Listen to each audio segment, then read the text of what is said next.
से अपना आंसर मिला लीजिए। आज की जो हमारी बुकलेट सीरीज है ये डी है। तो चलिए क्वेश्चन को मिलाते हैं और कमेंट बॉक्स में ज़रूर बताइएगा कि आपके कितने क्वेश्चन सही हुए हैं। आज का पहला प्रश्न है कि निम्नलिखित में से कौन सा बहुमंजिला फसल का उदाहरण है। कौन सा बहुमंजिला फसल का उदाहरण है? तो इसका जो है ऑप्शन बी करेक्ट हो जाएगा, गन्ना प्लस आलू। ऑप्शन बी जो है वो करेक्ट होगा।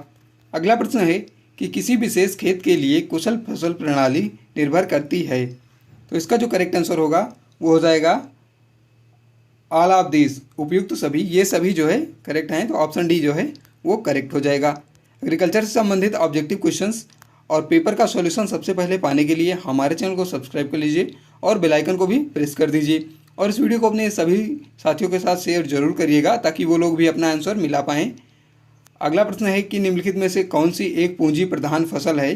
तो पूंजी प्रधान फसल जो है वो कैपिटल इंटेंसिव क्रॉप, ये ऑल ऑफ दीज हैं क्योंकि गन्ना, केला और आलू ये सभी हैं। तो इसमें ऑप्शन डी जो है वो करेक्ट होगा। अगला प्रश्न है कि निम्न वर्षा वाले क्षेत्रों में कौन सी फसल प्रणाली अपनाई जाती है। तो निम्न वर्षा वाले क्षेत्रों में जो है मिश्रित फसल प्रणाली अपनाई जाती है। ऑप्शन सी जो है वो करेक्ट होगा। अगला प्रश्न है कि सघन फसल प्रणाली अपनाई जाती है या सघन फसल अपनाई जाती है। तो ये जो है ऑप्शन है सीमित भूमियों में, ऑप्शन बी है सीमित पूंजी में। तो इसमें जो है ये सीमित भूमियों में उगाई जाती है। इसमें जो है ऑप्शन ए करेक्ट होगा। अगला क्वेश्चन है कि किसी कृषि फसलों और पर्यावरण के संबंध का अध्ययन है। कृषि फसलों और पर्यावरण के संबंध का अध्ययन है तो इसे जो है एग्रो इकोलॉजी कहा जाता है, कृषि पारिस्थितिकी। ऑप्शन ए करेक्ट होगा। अगला प्रश्न है कि कृषि की समस्या है। तो इसमें जो है करेक्ट आंसर हो जाएगा भूजल स्तर का ह्रास, कृषि विकास दर में गिरावट और बढ़ता हुआ प्रदूषण, ये सभी होगा। ऑप्शन डी जो है वो करेक्ट होगा। अगला प्रश्न है टिकाऊ खेती है। तो टिकाऊ खेती है जो है ऑप्शन ए है आर्थिक रूप से टिकाऊ, पर्यावरण के अनुकूल और पर्यावरण और समुदाय के लिए अच्छी, तो ये भी उपयुक्त सभी होगा। ऑप्शन डी जो है वो करेक्ट होगा। अगला क्वेश्चन है कि एक प्रबंधन रणनीति जो उत्पादन निवेश को सटीक रूप से प्रबंधित करने के लिए विस्तृत सटीक विशिष्ट जानकारी नियोजित करती है कहलाती है। तो ये जो है यथार्थ कृषि, प्रिसीजन फार्मिंग या प्रिसीजन एग्रीकल्चर कहलाती है। तो ऑप्शन बी जो है इसमें करेक्ट हो जाएगा। अगला प्रश्न है कि IFS का पूरा नाम क्या है। तो IFS का पूरा नाम होता है integrated farming system. Option A जो है वो करेक्ट हो जाएगा। अगला प्रश्न है कि फसल प्लस पेड़ है तो ये जो है एग्रो फॉरेस्ट्री होता है। ऑप्शन डी जो है इसमें करेक्ट होगा। अगला क्वेश्चन है कि एकीकृत कृषि प्रणाली के लाभ हैं। तो एकीकृत कृषि प्रणाली के लाभ जो है ऑप्शन ए है अधिकतम संभव रिटर्न और ऑप्शन बी है पर्यावरणीय सुरक्षा और ऑप्शन सी है चारे के संकट को पूरा करना। तो ये सभी होगा। ऑप्शन डी इसमें भी करेक्ट होगा। अगला क्वेश्चन है कि USDA का पूरा नाम क्या है। तो USDA का पूरा नाम होता है United state department of agriculture. Option A जो है इसमें करेक्ट हो जाएगा। अगला क्वेश्चन है कि उत्तर प्रदेश के कृषि मंत्री कौन हैं। तो ये सूर्य प्रताप शाही हैं। ऑप्शन बी जो है इसमें करेक्ट हो जाएगा। अगला क्वेश्चन है कि उदासीन मृदा का pH मान होता है। तो उदासीन मृदा का pH मान जो है वो 7 होता है। ऑप्शन डी इसमें करेक्ट हो जाएगा। अगला क्वेश्चन है कि कृषि प्रणाली के उचित संयोजन और लाभप्रदता के लिए उन्हें बढ़ाने के लिए उपलब्ध साधन का प्रतिनिधित्व करती है।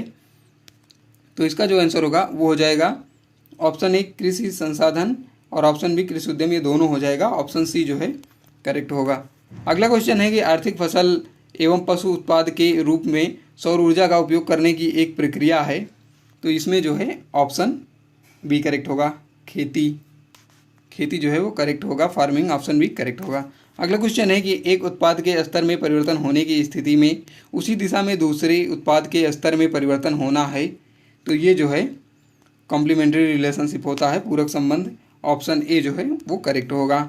अगला क्वेश्चन है कि कृषि प्रणाली दृष्टिकोण किसके लिए आवश्यक है। कृषि प्रणाली दृष्टिकोण किसके लिए आवश्यक है। ऑप्शन ए है कृषि उत्पादन की दक्षता में सुधार करना और प्रक्षेत्र और पर्यावरण की आय बढ़ाना और प्रक्षेत्र घरेलू प्रणाली विकसित करना। तो इसमें ऑप्शन डी करेक्ट हो जाएगा, उपयुक्त सभी, क्योंकि इसमें सभी सही हैं। अगला क्वेश्चन है कि अनुपूरक संबंध में सहायक उद्यम का योगदान होता है। तो इसमें जो है 10% होता है, 10% कृषि क्षेत्र आय में। तो ऑप्शन ए जो है इसमें करेक्ट हो जाएगा। तो आप लोगों ने अभी तक हमारे चैनल को सब्सक्राइब नहीं किया हो तो सब्सक्राइब जरूर कर लीजिएगा क्योंकि यहाँ पर आपको बहुत ही ज़्यादा इंपॉर्टेंट क्वेश्चंस और पेपर का सॉल्यूशन प्रोवाइड कराया जाता है। अगला क्वेश्चन है कि भविष्य के उत्पादन में परिवर्तनशीलता जिसे मापा नहीं जाता है कहलाती है। तो ये जो है अनिश्चितता और जोखिम दोनों कहलाती है। तो इसमें ए और बी दोनों करेक्ट होगा। ऑप्शन सी जो है वो करेक्ट होगा। अगला क्वेश्चन है कि कृषि क्षेत्र का आकार व्यावसायिक दक्षता और किसान के संसाधित प्रभावित करते हैं। तो इसमें जो है ऑप्शन ए करेक्ट हो जाएगा, खेती के प्रकार को, टाइप ऑफ फार्मिंग को। अगला क्वेश्चन देखते हैं 23 नंबर की सीमांत खेती एवं निर्वाह खेती है। तो सीमांत खेती एवं निर्वाह खेती है, ये एक विविधीकृत खेती है। इसमें ऑप्शन ए करेक्ट हो जाएगा। अगला क्वेश्चन है कि उत्पादन का कारक है। तो उत्पादन का कारक होता है भूमि, श्रम और पूंजी सभी होता है। तो इसमें जो है ऑप्शन डी करेक्ट हो जाएगा। अगला क्वेश्चन है कि फसल उत्पादन के साथ पशुपालन या डेयरी का काम करना कहलाता है। तो इसे जो है मिश्रित खेती कहा जाता है, मिक्स्ड फार्मिंग कहा जाता है। ऑप्शन सी करेक्ट हो जाएगा। अगला क्वेश्चन है कि आधुनिक कृषि में पारिस्थितिकी होती है। तो इसमें जो है इसका जो आंसर है वो हमें अभी करेक्ट नहीं मिल पाया है। तो आप लोगों को पता हो तो कमेंट बॉक्स में ज़रूर बताइएगा ताकि और लोगों को भी हेल्प हो सके।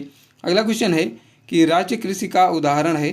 तो राज्य कृषि का उदाहरण जो होता है वो है फॉर्म प्रदर्शन, बीज क्षेत्र और अनुसंधान फॉर्म, ये सभी हैं। ऑप्शन डी इसमें करेक्ट हो जाएगा। अगला क्वेश्चन है कि निम्नलिखित में से कौन सा युग्म सही नहीं है। तो इसमें जो है ऑप्शन डी ये सही नहीं है, रेंचलैंड कृषि विधियाँ, ये जो है गलत है। तो ऑप्शन डी करेक्ट होगा इसमें। अगला क्वेश्चन है टाज खॉलकॉस एवं क्यूमन संबंधित है। तो ये जो है कलेक्टिव फार्मिंग से संबंधित है, सामूहिक खेती से। ऑप्शन ए करेक्ट हो जाएगा। अगला क्वेश्चन है कि LER का पूरा नाम लिखिए। तो LER का पूरा नाम होता है land equivalent ratio, land equivalent ratio होता है। ऑप्शन बी इसमें करेक्ट हो जाएगा। अगला क्वेश्चन है कि भूमि समतुल्य अनुपात का प्रयोग किसके मूल्यांकन में किया जाता है। तो भूमि समतुल्य अनुपात का प्रयोग जो है वो अंतः फसल में किया जाता है। ऑप्शन सी इसमें करेक्ट हो जाएगा। अगला क्वेश्चन है कि एग्रीकल्चर किस भाषा से लिया गया है, एग्रीकल्चर शब्द। तो ये तो आप लोगों को पता ही होगा कि ये लैटिन भाषा से लिया गया है। ऑप्शन ए करेक्ट है। अगला क्वेश्चन है कि वर्तमान में ICAR का निदेशक है। तो ICAR का जो वर्तमान में निदेशक हैं वो हैं त्रिलोचन महापात्रा। ऑप्शन सी जो है वो करेक्ट हो जाएगा। अगला क्वेश्चन है कि बहुफसल सूचकांक किसने दिया। तो बहुफसल सूचकांक जो है वो डालरिम्पल ने दिया था। ऑप्शन ए इसमें करेक्ट हो जाएगा। अगला क्वेश्चन है कि में से कौन मृदा उर्वरता को पुनर्स्थापित करता है। तो इसमें जो है दलहनी फसलें होंगी। ऑप्शन बी इसमें करेक्ट हो जाएगा। अगला प्रश्न है कि सनई गन्ना की फसल संघनता होती है। तो ये जो है 50% होती है। ऑप्शन सी इसमें करेक्ट हो जाएगा। अगला क्वेश्चन है कि फसल संघनता का सूत्र होता है। तो फसल संघनता का सूत्र होता है फसल संघनता बराबर कुल फसली क्षेत्र बटे शुद्ध फसली क्षेत्र गुणे 100। तो ऑप्शन ए जो है इसमें करेक्ट हो जाएगा। अगला क्वेश्चन है कि कौन सी फसलों को फसल चक्र संघनता में फसल के तौर पर नहीं गिना जाता है। तो इसमें जो है ग्रीन मैन्योरिंग, हरी खाद वाली फसलों को जो है नहीं गिना जाता है। ऑप्शन बी इसमें करेक्ट हो जाएगा। अगला क्वेश्चन है कि मक्का प्लस आलू प्लस प्याज है। तो ये जो है 1 साल का फसल चक्र है, 1 वर्षीय फसल चक्र है। ऑप्शन सी करेक्ट होगा। अगला क्वेश्चन है कि आच्छादित फसल का उदाहरण है। तो आच्छादित फसल का उदाहरण जो है वो उर्द है। अगला प्रश्न है कि फसलों के वार्षिक क्रम और स्थानिक व्यवस्था कहलाती है। तो ये जो है क्रॉपिंग पैटर्न कहलाती है। ऑप्शन ए करेक्ट होगा, फसल पद्धति। अगला क्वेश्चन है कि फसल उत्पादन, कृषि वानिकी, मुर्गी पालन एवं पशुधन घटक हैं। तो ये जो है टाइप ऑफ फार्मिंग के घटक हैं, खेती के प्रकार के। ऑप्शन सी इसमें करेक्ट हो जाएगा। अगला क्वेश्चन है कि रेशम कीट पालन को कहते हैं। तो रेशम कीट पालन को कहा जाता है सेरीकल्चर। ऑप्शन बी करेक्ट होगा। अगला क्वेश्चन है कि सहकारी किराएदार खेती में भूमि का स्वामित्व होता है। तो इसमें जो है सामूहिक होता है। ऑप्शन बी करेक्ट होगा। अगला प्रश्न है कि शुष्क कृषि की प्रमुख समस्या है। तो शुष्क कृषि की प्रमुख समस्या है मृदा की नमी को संरक्षित करना। ऑप्शन ए इसमें करेक्ट होगा। अगला क्वेश्चन है कि भू परिष्करण का पिता है। तो भू परिष्करण के पिता जो हैं वो जेन्थ्रो टूल हैं। ऑप्शन ए इसमें करेक्ट होगा। अगला क्वेश्चन है 47 नंबर कि भू परिष्करण के बाद मृदा की भौतिक दशा कहलाती है। तो ये जो है टिल्थ कहलाती है। ऑप्शन बी इसमें करेक्ट होगा। अगला क्वेश्चन है रिले क्रॉपिंग को प्रस्तुत किया गया। तो रिले क्रॉपिंग को जो है वो शेर सिंह बेंस द्वारा प्रस्तुत किया गया था। ऑप्शन सी इसमें करेक्ट होगा। अगला क्वेश्चन है कि टेंसियोमीटर का प्रयोग किसके मापन में किया जाता है। तो टेंसियोमीटर का प्रयोग जो है वो प्रयोग किया जाता है सॉइल की नमी को मापने में, मृदा की नमी को। ऑप्शन बी इसमें करेक्ट होगा। अगला क्वेश्चन है कि एजोला है एक, तो एजोला जो है वो एक जैव उर्वरक है, बायो फर्टिलाइजर है। ऑप्शन इसमें करेक्ट होगा। अगला क्वेश्चन है कि दलहनी फसलों के बीजों का टीकाकरण किसके द्वारा किया जाता है, तो इसका जो है ऑप्शन बी करेक्ट होगा, राइजोबियम द्वारा। ऑप्शन बी इसमें करेक्ट होगा। अगला क्वेश्चन है कि पौधे नाइट्रोजन को किस रूप में अवशोषित करते हैं, तो पौधे जो है नाइट्रोजन को अमोनियम और नाइट्रेट दोनों रूप में एब्जॉर्ब करते हैं, अवशोषित करते हैं। तो इसमें जो है ऑप्शन सी करेक्ट हो जाएगा, ए और बी दोनों। अगला क्वेश्चन है यूरिया में नाइट्रोजन किस रूप में पाया जाता है, तो यूरिया में नाइट्रोजन जो है वो एमाइड के रूप में पाया जाता है। ऑप्शन ए करेक्ट होगा। अगला क्वेश्चन है कि वह योजना जिसके अनुसार किसी खेत के अलग अलग भूखंड पर फसलें उगाई जाती हैं कहलाती हैं, तो ये फसल योजना में उगाई जाती हैं, तो इसमें जो है ऑप्शन बी करेक्ट होगा। ऑप्शन बी जो है वो करेक्ट होगा। अगला क्वेश्चन है कि नील हरित शैवाल का प्रयोग किया जाता है, तो नील हरित शैवाल का प्रयोग जो है वो धान की खेती में किया जाता है। इसमें जो है ऑप्शन डी करेक्ट होगा, धान की खेती में। अगला क्वेश्चन है 56 नंबर की, जब दो या दो से अधिक फसलों को बिना किसी पंक्ति व्यवस्था के एक साथ उगाया जाता है तो कहलाता है, तो इसे जो है इसे मिक्स्ड क्रॉपिंग कहा जाता है, मिश्रित फसल कहा जाता है। ऑप्शन सी जो है वो करेक्ट होगा। अगला क्वेश्चन है कि किस प्रकार की फसल के बीजों के फसलों के बीच शून्य प्रतिस्पर्धा होती है, तो ये जो है साथी फसल जो होते हैं, companion cropping. Option B correct होगा। अगला क्वेश्चन है कि रिले क्रॉपिंग को और किस नाम से जाना जाता है, तो रिले क्रॉपिंग को जो है वो जाना जाता है ओवरलैपिंग क्रॉपिंग के रूप में। ऑप्शन बी इसमें करेक्ट होगा। अगला क्वेश्चन है कि उतेरा फसल प्रचलित है, तो उतेरा जो है ये मध्य प्रदेश में प्रचलित है। ऑप्शन सी इसमें करेक्ट होगा।